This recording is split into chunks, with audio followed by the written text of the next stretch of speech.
आपको चैलेंज करते हैं कि 2022 करीब है, इस तरह की हरकतें मत करिए कि इंसान आपको सत्ता से नीचे उतारने में, उस कुर्सी से नीचे उतारने में मिनट और सेकंड ना लगाए। और देखिए, ये जो आप ये झूठे भ्रम फैलाने की कोशिश लोगों में करते हैं कि मैंने बहुत कुछ किया उत्तर प्रदेश के लिए, तो आपने 1 साल में कहा था गड्ढा मुक्त रोडें होंगी। आज जाइए देखिए आप पुराने लखनऊ में कितने गड्ढे हैं, आज तक के उन गड्ढों की सुध कोई लेने नहीं गया। आप बड़े बड़ी बातें करते हैं, आपकी सारी बड़ी बड़ी बातें झूठ है, फरेब है, आपने जनता को बहकाया है, भड़काया है। और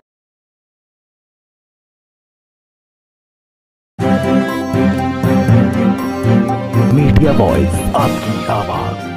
और देखिए, इस वक्त जो इनका धरना है, इनकी मांगे हैं, शिक्षक भर्ती की मांगे हैं। 69,000 भर्ती इन्होंने जो मतलब आरक्षण के द्वारा, और ये मतलब इन्होंने जो ये घपला किया है 75% लोगों का, कि उनको नौकरियां ना देकर किसी ऐसे को नौकरी दी जिसको कि घूस दी गई, रिश्वत के तौर से उसको जो है क्या नाम है वो किया गया। तो मुझे ये लगता है कि इस तरह की जो साजिशें उत्तर प्रदेश सरकार कर रही है, और ये पिछड़ों के साथ और ये अल्पसंख्यक समाज के साथ, ये ओबीसी समाज के साथ, दलितों के साथ जो ये अन्याय हो रहा है, वो अन्याय बंद होना चाहिए। और इनके धरने में शिरकत करने, इन सब का समर्थन करने मैं यहाँ आई हूँ। और मुझे धमकाया भी गया कि अगर आप उनके धरने में जाएंगी तो आपके ऊपर मुकदमा लिखा जाएगा।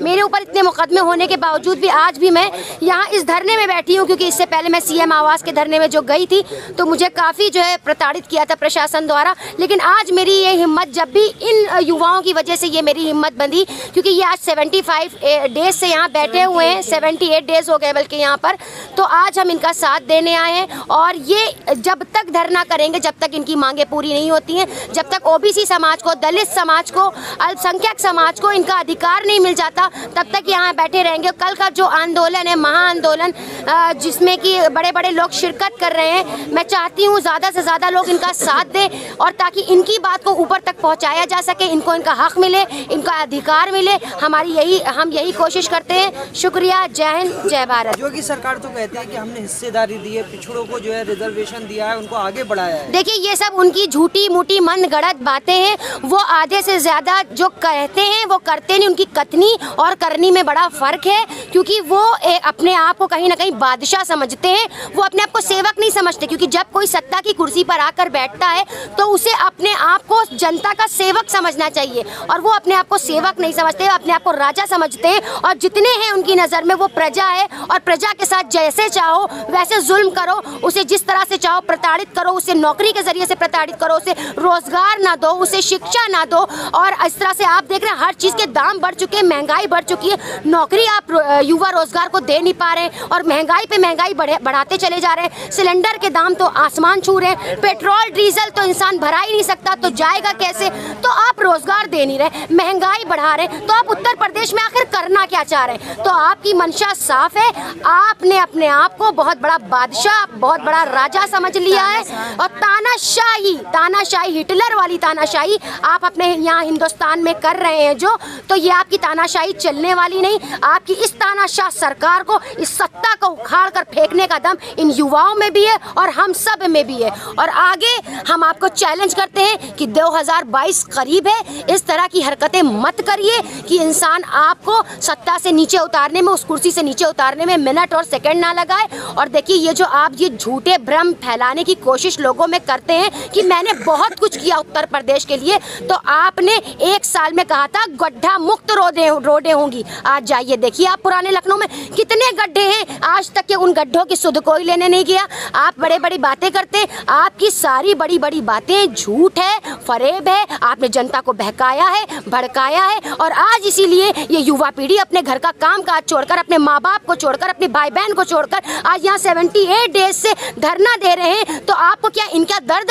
इनका दुख दिखाई नहीं देता, या आप देखना नहीं चाहते? क्योंकि आप अंधी और गूंगी बहरी सरकार है, और हमने इस सरकार का नाम रखा है अंधी गूंगी बहरी लाचार सरकार, जो न किसी शिक्षक के लिए कुछ कर सकती है, ना सिविल वालों के लिए कुछ कर सकती है, ना बैंक के कर्मचारियों के लिए कुछ कर सकती है, ना नगर निगम काम के लिए कुछ कर सके। हर कोई अपनी गुहार लगा रहा है, हर कोई अपना अधिकार मांग रहा है। आखिर आप इनको इनके अधिकार क्यों नहीं देते थे? जब आप इतने ही आपको लग रहा है कि आपके पास धन नहीं है, आपके पास मतलब उतनी ज़्यादा चीज़ें नहीं है, तो आप सत्ता से उतर जाइए, दूसरे के हाथ में सत्ता दे दीजिए, या तो आप इस्तीफा दे दीजिए। आपसे जब संभल नहीं रहा है आपका उत्तर प्रदेश, तो इस्तीफा दे के हटिए ना।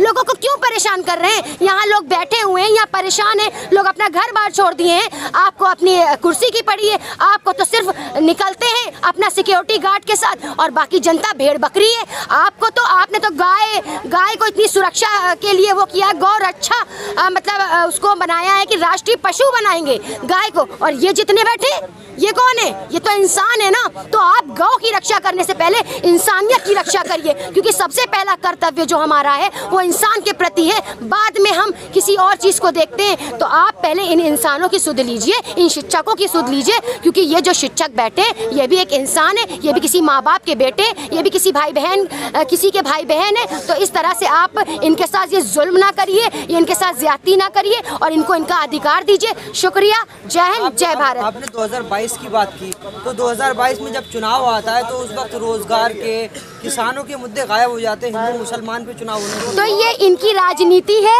ये हमेशा हिंदू मुस्लिम के नाम से वोट लेते आ रहे हैं, चमकाते आ रहे हैं अपने आप को मंदिर मस्जिद। लोगों को क्या, इंसान मंदिर मस्जिद को खाएगा बैठ के? अपना पेट कैसे भरेगा?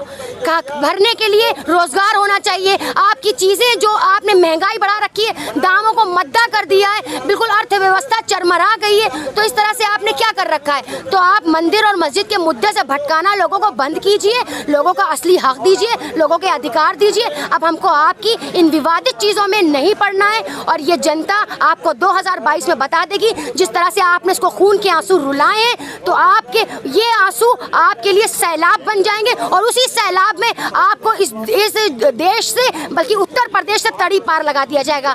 शुक्रिया। आप क्या कहना चाहेंगे? आज हम लोग 78 दिन से यहाँ बैठे हुए हैं और शांतिपूर्वक धरना दे रहे हैं। कल हम लोगों को मीटिंग में बुलाया गया था, जहाँ हमें एक उम्मीद जगी थी कि शायद हमारे लिए न्याय का रास्ता खुल गया है, लेकिन ये हमारी खुशफहमी थी जो बहुत जल्दी उन्होंने दूर कर दी।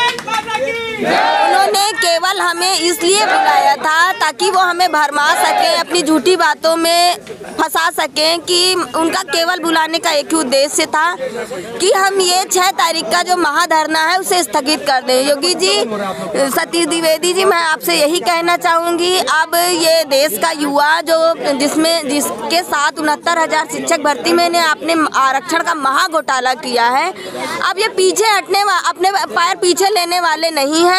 हम कल लखनऊ की धरती पे उतरेंगे, सड़कों पे उतरेंगे, और अपना हक अधिकार जो है उसके लिए सड़कों पे मांग करेंगे, ताकि देश की जनता ये देख ले, जो ओबीसी एससी समाज की बात करते हैं, जो ओबीसी एससी समाज की राजनीति करते हैं, उनकी दशा यूपी में क्या है।